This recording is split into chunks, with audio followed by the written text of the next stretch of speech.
Bienvenue dans cet épisode 108 du MakerCast, le podcast des créateurs de contenu. Et je sais pas si t'as vu, hier j'ai mis un post sur Facebook là où je m'énervais un petit peu sur sur la politique protectionniste finalement qui nous obligeait à galérer comme pas possible juste pour louer un appart, donc juste pour payer finalement un bien quand on est indépendant, quand on est entrepreneur. Et je voulais revenir là-dessus, et ce podcast va être un petit peu politique, donc il y en a qui vont pas être d'accord, il y en a qui, si t'es pas d'accord avec mes idées politiques globales, tu peux quitter ce podcast aussi parce que tu vas juste t'énerver et j'ai pas envie de t'énerver. J'ai vraiment envie que tu passes une bonne journée aujourd'hui. Si t'es un peu d'accord quand même, je t'invite à écouter, et puis on va aussi parler de liberté, on va aussi parler de choix de vie. Et donc je voulais te raconter un peu cette histoire d'appart là, te mettre un peu au fait des actualités. Je cherche moi un appart à Paris, tu sais, je t'en avais parlé, ça fait déjà pas mal de temps maintenant, enfin ça fait déjà plus d'un mois. J'en ai visité peut-être une vingtaine.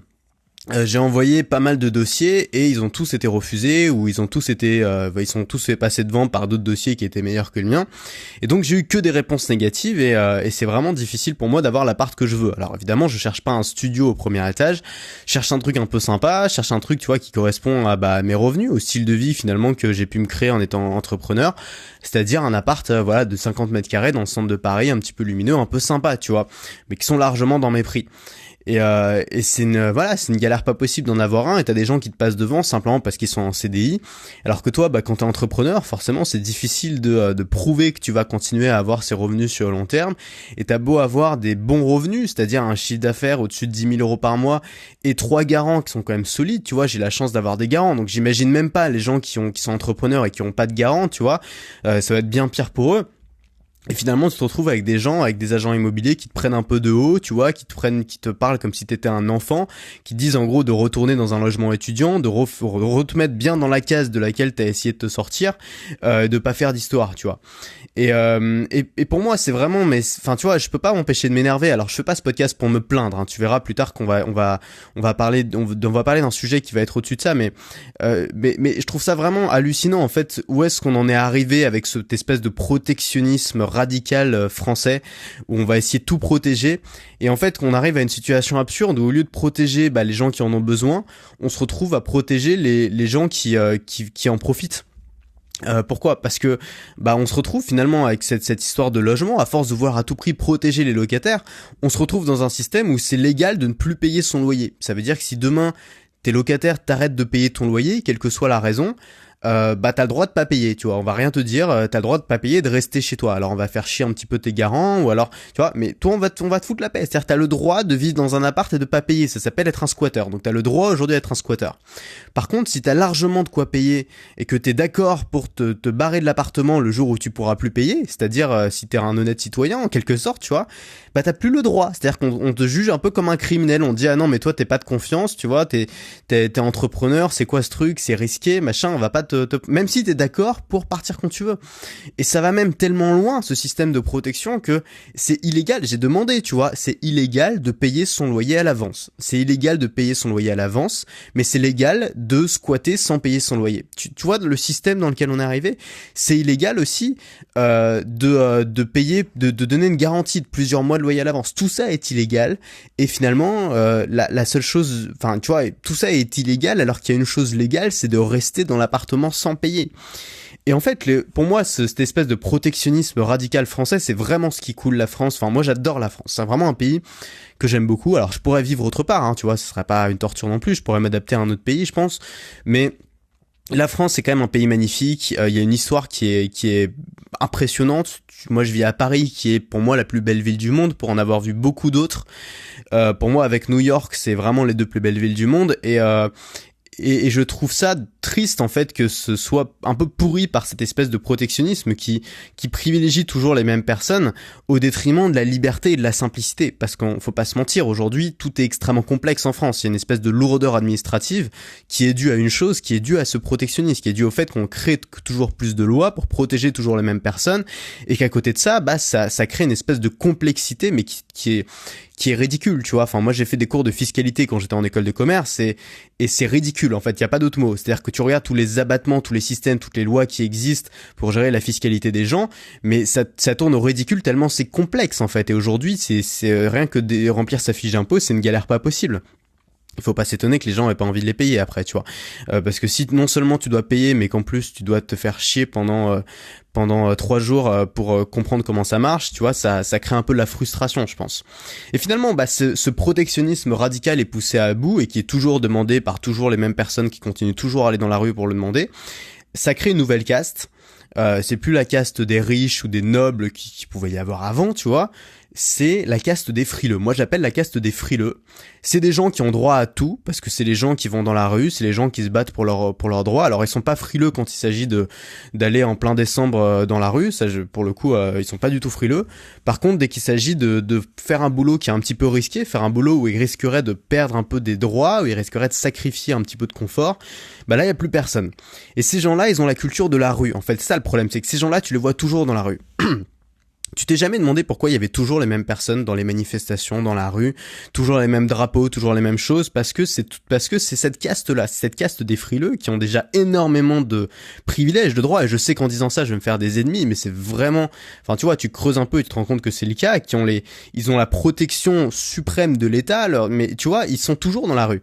Et les gens qui ont pas ça, c'est-à-dire, par exemple, les entrepreneurs ou les indépendants, je dis pas que c'est des gens qui sont, tu vois, qui sont pauvres, c'est pas du tout le cas. T'as des entrepreneurs qui gagnent très bien leur vie, mais t'as aussi des petits indépendants qui gagnent à peine de quoi vivre, mais qui ont fait choix de la prise de risque. Ces gens-là ne vont jamais dans la rue. Pourquoi ? Parce que ces gens-là n'ont pas la culture de la rue. Parce que ces gens-là n'ont pas la culture de l'enfant qui veut un bonbon, et comme sa mère, elle veut pas lui donner, il va faire une crise pour l'avoir. Ces gens-là ont la culture de l'enfant qui, comme il peut pas avoir son bonbon, il va aller vendre des limonades dans la rue pour pouvoir se le payer. Ils ont la culture des gens qui se bougent, ils ont la culture des gens qui n'exigent pas toujours plus de droits, mais des gens qui vont les chercher finalement, qui vont provoquer le destin, qui vont travailler pour les avoir. Et ces preneurs de risques-là, qui pour moi font la grandeur de pas seulement de la France, mais de n'importe quel pays, parce que c'est ces preneurs de risques-là qui créent de l'innovation, c'est ces preneurs de risques-là qui créent des grosses entreprises, c'est ces preneurs de risques-là qui font bouger les choses, qui font évoluer les choses, on n'en veut pas. La France, elle en veut pas de ces gens-là, parce qu'elle fait tout pour les faire fuir. Tu regardes au niveau fiscal, tu regardes au niveau des droits, tu regardes même au niveau du logement. Maintenant, tu te retrouves à être, tu vois, un entrepreneur qui te considère comme plutôt à succès, parce que voilà, t'as un bénéfice qui est quand même de largement 4 fois le montant du loyer. On est même à 6 fois le montant du loyer. Et pourtant, on veut pas de toi en fait. On te traite un peu comme un criminel, comme un mec qui est pas de confiance, comme un mec qui va profiter du système, alors que t'es le dernier à profiter du système, parce que les entrepreneurs sont toujours les derniers à profiter du système. Les entrepreneurs, ils vont pas squatter un appart. Les entrepreneurs, s'ils peuvent plus payer, ils vont en trouver un autre plus petit, moins cher. C'est comme ça que ça marche. Ou alors ils vont dormir sur le canapé de leur associé. C'est comme ça qu'ils fonctionnent les entrepreneurs, parce que c'est pas la même mentalité, c'est pas la même culture, c'est pas la culture d'exiger des droits, c'est pas la culture de la rue, c'est la culture de l'adaptation, c'est la culture de la construction. Et ces gens-là, c'est les premiers qui vont partir. En fait, ça le problème, c'est que les entrepreneurs, autant tu les verras jamais dans la rue, et pourtant c'est ceux avec qui on tape le plus dessus souvent. Mais par contre, tu les verras partir. C'est-à-dire que c'est des gens qui n'hésiteront pas à partir parce qu'ils ont pas peur de partir. Et les mêmes personnes qui vont dans la rue pour se plaindre toujours des mêmes choses et qui en veulent toujours plus, mais ils vont aussi, ils vont critiquer ces entrepreneurs qui partent, ils vont pas comprendre parce que jamais ils auront le courage de partir. Et on parle de courage là, parce qu'il faut du courage pour quitter son pays, il faut du courage pour quitter les gens qu'on aime, il faut du courage pour quitter tout ça finalement, pour s'adapter à un nouvel environnement totalement radical, parfois une nouvelle langue, simplement parce que on n'a plus envie d'être pris pour des cons. Tout le monde dit mais les gens partent parce qu'ils veulent plus payer d'impôts. Mais c'est pas que ça, c'est qu'ils veulent plus être traités comme de la merde, tout simplement, et ça on n'en parle pas. Mais aujourd'hui, t'es un entrepreneur à succès en France, au début on t'adore, on t'aime bien, on t'aide et tout, et puis quand tu réussis, mais on te traite comme de la merde, on te traite comme la dernière des merdes parce que t'as le malheur de réussir. C'est tout, et qu'on n'aime pas les gens qui réussissent, on est dans une forêt où on coupe tous les arbres qui sortent un peu du lot, tu vois, au lieu d'essayer d'aider les autres à pousser, on va couper tous ceux qui sortent du lot, et c'est dommage, je trouve ça vraiment, vraiment dommage.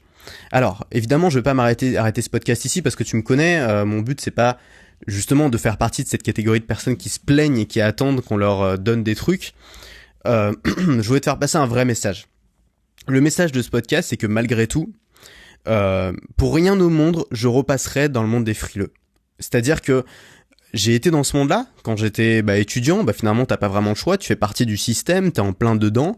Tu dois faire tout ce qu'on te demande de faire, c'est-à-dire te faire des courbettes, être gentil avec les gens pour obtenir des trucs, être stressé, être noté sans arrêt, être évalué sans arrêt.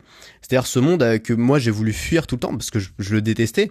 Et là finalement, j'ai remis un pied dedans en cherchant un appart parce que je me suis rendu compte qu'en cherchant un appart, fallait faire bonne impression, fallait bien s'habiller, fallait être gentil, fallait essayer de rassurer, fallait tricher aussi exactement comme à l'école parce que il y a un moment où t'auras plus le choix, tu seras obligé de falsifier ton dossier. J'ai vu qu'une personne sur 5, je crois, se retrouve à le faire. Donc t'es en concurrence avec des gens qui trichent, donc t'es obligé de tricher comme à l'école en fait.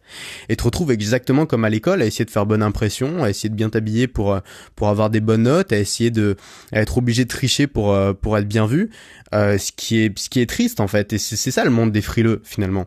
Et remettre un pied dedans là avec cette histoire d'appart, ça m'a fait vraiment réaliser que je détestais ce monde. Ce monde c'était tout ce que je supporte pas. Ce monde est dégueulasse pour moi, tu vois. Ce monde c'est une danse, c'est la danse des costards, des courbettes et des sourires coincés. Et ce monde-là, mais quand t'en sors, et il faut en sortir en fait pour s'en rendre compte, parce que quand t'es étudiant, quand t'es salarié, t'en sors pas vraiment. Mais le jour où t'en sors, je peux t'assurer, pour l'avoir vécu, que vu de l'extérieur, ce monde il est ridicule. Mais ce monde il est pathétique. Tu vas voir des gens qui s'habillent bien pour faire plaisir à un patron et pour faire bonne figure. Quand t'es entrepreneur depuis 3 ans, et que t'en as rien à foutre de bien t'habiller, mais tu trouves ça ridicule. Ce monde des gens qui font des espèces de stratégies, de lutte de pouvoir, de manipulation pour essayer d'avoir une promotion par rapport à leurs collègues, qui sont très gentils quand ils les voient en face, mais qui derrière leur font des coups de pute dans le dos, mais c'est un monde qui est dégueulasse, parce que quand t'es entrepreneur, tu t'en fous, en fait, tu vois des gens, parce que, pas toujours, je suis pas en train de faire des généralités, mais moi, par exemple, tu vois, j'aime pas ça, et quand je vois des gens, c'est juste parce que j'ai envie de les voir, c'est pas pour obtenir des privilèges, des avantages, ou pour les manipuler, c'est juste parce que ça me fait plaisir de les voir, et puis si j'ai pas envie de les voir, je vais pas les voir, et puis c'est tout, ça s'arrête là en fait. C'est-à-dire que t'es au niveau 1 de la sincérité, t'as pas besoin de jouer un rôle, t'as pas besoin de te transformer, t'as pas besoin de faire des courbettes, des espèces de sourires coincés tous les 2 jours, t'as pas besoin de te forcer à aller au boulot, voir sourire à un patron, faire bonne figure alors que tu peux pas le blairer, et sourire à des collègues alors que tu peux pas les supporter tous les jours, parce que t'as pas besoin de ça en fait. Et cette espèce de danse là, vue de l'extérieur, encore une fois, elle est triste et vue de l'extérieur, mais j'ai aucune envie d'y retourner. Et ce qu'il faut bien comprendre, c'est que, mais quand t'en sors, tu te rends compte que la vie c'est un jeu, que tout ça c'est ridicule, que l'espèce de sérieux que les gens ont pour leur boulot, que tu vois les gens où leur boulot c'est une question de vie ou de mort, tu vois, qui seraient prêts à se tuer parce que ils ont pas fait le même chiffre ce mois-ci que le mois précédent, mais tout ça est ridicule, tout ça est un jeu, tout ça, tu vois, tout ça n'a pas de sens finalement. Et tu peux être au milieu de ce jeu-là et tu peux essayer d'avoir raison, et c'est ce que font les gens qui vont dans la rue, c'est ce que font les gens qui débattent sans arrêt, c'est toujours d'avoir raison. Mais tu peux aussi essayer de gagner, simplement, essayer de gagner le jeu. Essayer de gagner le jeu, ça veut pas dire avoir raison, ça veut pas dire imposer tes règles à tout prix, ça veut dire être malin, ça veut dire, tu vois, faire en sorte de toi t'en sortir bien. Et ça, pour beaucoup de gens, ça passe par quitter la France, quitter leur pays, parce qu'ils se retrouvent plus dans ce jeu-là, ils ont besoin de changer de jeu. Pour d'autres gens, ça c'est utiliser un peu le système à leur avantage, ou alors détourner un peu le truc. Pour d'autres gens comme moi, ça consiste à rester dans ce jeu-là, mais à le regarder d'un regard extérieur, d'un regard amusé. Parce que moi j'adore prendre le métro aujourd'hui avec des gens qui sont en costard, qui vont au boulot, qui sont complètement dépressifs, et moi me dire, mais moi je vais juste au BHV aller m'acheter des fringues, tu vois, parce que j'en ai rien à foutre, tu vois, parce que j'ai terminé ma journée à 11h. C'est un plaisir en fait de te balader à Paris totalement léger, en sachant que t'es tranquille, tu vois, que t'as personne qui t'attend au boulot, que t'as personne qui va t'engueuler parce que tu vas être en retard. En fait, c'est aussi ne plus se faire engueuler. Ce monde-là, c'est génial, parce que quand t'es ado, quand t'es à l'école, quand t'es étudiant, et pareil quand t'es salarié, tu passes ta vie à te faire engueuler par des gens. Mais quand t'es entrepreneur, c'est fini, plus personne t'engueule. Mais ça aussi, c'est un truc. Moi, je comprends plus, en fait, les gens qui acceptent de se faire traiter comme de la merde, qui acceptent de se faire engueuler, qui acceptent de pas être respectés. Je comprends plus ça, parce que c'est fini, en fait. Quand t'es entrepreneur, tout ça, c'est fini. Donc, ce dont je voulais te parler vraiment dans ce podcast, c'est du choix de la liberté. Malgré les difficultés dont je t'ai parlé au début, ces difficultés, je vais les gérer, je vais en arriver à bout, tu vois, je vais pas tomber dans la déprime, je vais pas tout abandonner. C'est pas grave, c'était juste un coup de gueule pour te montrer que c'était dommage le monde dans lequel on était arrivé à cause des gens qui veulent protéger d'autres gens, qui finissent par créer une nouvelle case de privilégiés. Je trouve juste ça dommage, mais c'est pas grave. Pour rien au monde, je reviendrai dans ce monde-là. Pour rien au monde, je recommencerai à jouer avec ces règles-là. Parce que j'ai fait le choix de la liberté.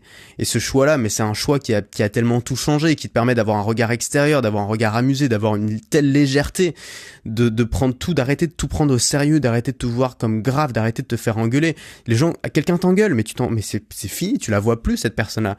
La dernière personne qui m'a engueulé, mais c'est bon, je lui ai plus jamais adressé la parole, parce que t'as plus besoin d'elle, t'as plus besoin des gens quand t'es entrepreneur. Si t'es bon, c'est tes clients qui vont te chercher, c'est tes clients qui vont avoir besoin de toi, c'est plus toi qui vas avoir besoin. Alors il y a des entrepreneurs qui s'enferment dans une autre prison, qui deviennent dépendants de leurs clients, qui se font engueuler par leurs clients.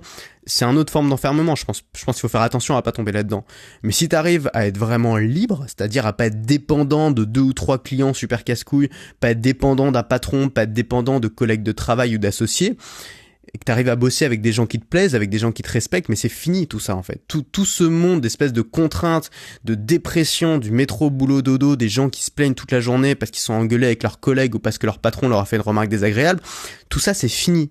Tu vas plus comprendre les gens qui vont te parler de ça, mais tu vas pas comprendre en fait quel est leur problème. Tu vas dire mais tu peux en sortir de ça, t'es pas obligé de subir ça, t'es pas obligé de te faire traiter comme un enfant jusqu'à la fin de tes jours. Tu peux continuer à avoir l'État ou avoir ton patron, avoir tout système comme une maman, et t'as le droit de le faire, mais au bout d'un moment, quand à 30 ans t'es toujours chez tes parents, mais ça s'appelle être un Tanguy, tu vois, et au bout d'un moment t'as envie de les quitter, tes parents, t'as envie de continuer à avoir des bonnes relations avec eux, continuer à les apprécier, mais juste faire ta vie à côté, plus avoir besoin de leur demander l'autorisation à chaque fois que tu vas acheter quelque chose, plus avoir besoin de leur demander l'autorisation quand tu ramènes quelqu'un à la maison, faire ta vie à toi. Ça s'appelle quitter le domicile et évidemment ça fait peur, évidemment c'est prendre des risques, je te dis pas le contraire, parce que la liberté ça implique de la responsabilité, ça ira jamais l'un sans l'autre. Ça implique de prendre des risques. Mais ces risques-là, ils t'apportent un truc, mais qui est 100 fois supérieur. Ils t'apportent la liberté, c'est immense, c'est génial. Je dis pas que c'est pour tout le monde. Il y a des gens qui en veulent pas de cette liberté-là. Et jamais je conseillerais à ces gens de l'avoir. Mais si t'es comme moi, mais t'as pas d'autre choix que l'avoir, parce qu'au bout d'un moment, tu vas pas rester chez tes parents jusqu'à 50 ans. Il y a un moment où t'as envie de les quitter, où t'as envie de faire ta vie, et c'est normal, et c'est naturel. Et t'as besoin de prendre ce risque-là, t'as besoin de prendre ces responsabilités-là. Alors, ce que j'ai fait aujourd'hui, c'est que je t'ai fait un pack avec 3 formations, les 3 seules formations que j'ai fait dans l'histoire de ma chaîne qui parlent uniquement de liberté. Ces 3 formations, la première, c'est Libre en 2017. C'est une formation qui va t'aider à reprendre le contrôle de ton temps, le contrôle de tes revenus et le contrôle de toi-même en 2017. C'est une formation qui est à jour, que j'ai lancée en début d'année, qui va t'aider à prendre le contrôle. Ensuite, il y aura la formation Voyage Facile. C'est une formation qui va t'aider à voyager léger, voyager simplement, voyager à petit budget. Pourquoi voyager un rapport avec la liberté? T'es pas obligé de voyager pour être libre, mais ça t'aide à comprendre que tu peux partir s'il y a un problème. Et ça, c'est un sentiment de liberté qui est immense. Donc, comment voyager léger simplement et à petit budget? Je vais te donner la liste de tous mes outils et toutes les astuces que j'ai découvertes en 1 an de voyage en solitaire autour du monde. Je vais te donner notamment la liste de toutes les affaires que j'emporte en voyage pour voyager léger parce que c'est quelque chose de très important pour moi. Mais pas seulement, comment voyager aussi avec peu de moyens, comment voyager pas cher. Voilà, comment voyager simplement, tout simplement. Ensuite, la dernière formation, elle s'appelle Outsider. C'est une formation qui est même plus disponible dans l'espacement. Pourtant, j'ai sorti il y a pas très longtemps. C'est une formation qui va t'aider à réussir sans faire comme les autres. C'est-à-dire à prendre un chemin qui est différent. Donc pas te battre dans la même arène que tout le monde, mais contourner l'arène et prendre de l'avance sur les autres sans avoir besoin de te battre. Moi, ça a toujours été ma philosophie de vie. Je suis pas quelqu'un qui aime le conflit. Je suis pas quelqu'un qui aime se battre. Je suis pas quelqu'un qui aime jouer avec les règles. J'ai toujours aimé jouer à côté. Je me souviens quand j'étais petit, j'étais à un club de vacances avec un pote et tout le monde jouait au même jeu. Et ce jeu nous faisait chier et nous à côté on jouait au pom ball. C'est un jeu qu'on avait inventé. On prenait une pomme et on faisait des passes. Genre on était à 200 mètres de l'un de l'autre. On faisait des passes avec la pomme. Et ça a toujours été ma philosophie de vie. C'est-à-dire si t'aimes pas le jeu principal auquel tout le monde joue, t'as le droit de jouer à un autre jeu. Tu vas peut-être te faire mal voir par certaines personnes, mais t'as le droit de le faire et ça peut être beaucoup plus fun. Et c'est l'objet de cette formation Outsider. Donc dans ces 3 formations, t'auras vraiment tout. C'est-à-dire qu'on va pas seulement parler de liberté au sens pur, on va pas seulement parler de voyage, on va pas seulement parler de réussir en faisant différemment. On va parler d'efficacité aussi, on va parler de se fixer des objectifs, on va fixer de construire ses journées idéales. On va parler des solutions pour éliminer les distractions, on va parler d'argent aussi, comment en gagner plus, comment supprimer les barrières qui t'empêchent d'en gagner plus. On va voir les raisons pour lesquelles la plupart des entrepreneurs échouent, les bonnes et les mauvaises dépenses, les méthodes pour mettre de côté sans s'en rendre compte, les outils magiques pour rendre tes finances vraiment claires, te rendre tout ça plus simple, plus accessible. On va aussi parler même d'autres choses qui sont un peu t'auras l'impression que ça aura rien à voir, mais ça a vraiment à voir. Les astuces pour bien manger, pour faire du sport, pour bien s'entourer, pour avoir des relations saines. Parce que tout ça, c'est important. Ça va te donner une liberté, ça va te donner une tranquillité d'esprit. Et tout ça, c'est réuni dans un pack que j'ai appelé le pack Liberté, qui est disponible jusqu'à samedi seulement, donc qui va disparaître après. Donc c'est 3 formations pour 99 € au lieu de 291 € jusqu'à dimanche. Donc normalement, chacune de ces formations coûte 97 €. Et là, t'as les 3 pour le prix d'une. Donc c'est c'est voilà, dont une qui n'est même plus dans l'espace client. Donc si ça t'intéresse, profites-en maintenant, t'as jusqu'à samedi pour l'apprendre. J'espère que ce podcast t'a plu. Nous on se retrouve dans le prochain et on se retrouve dans ce pack de 3 formations sur la liberté. À tout de suite.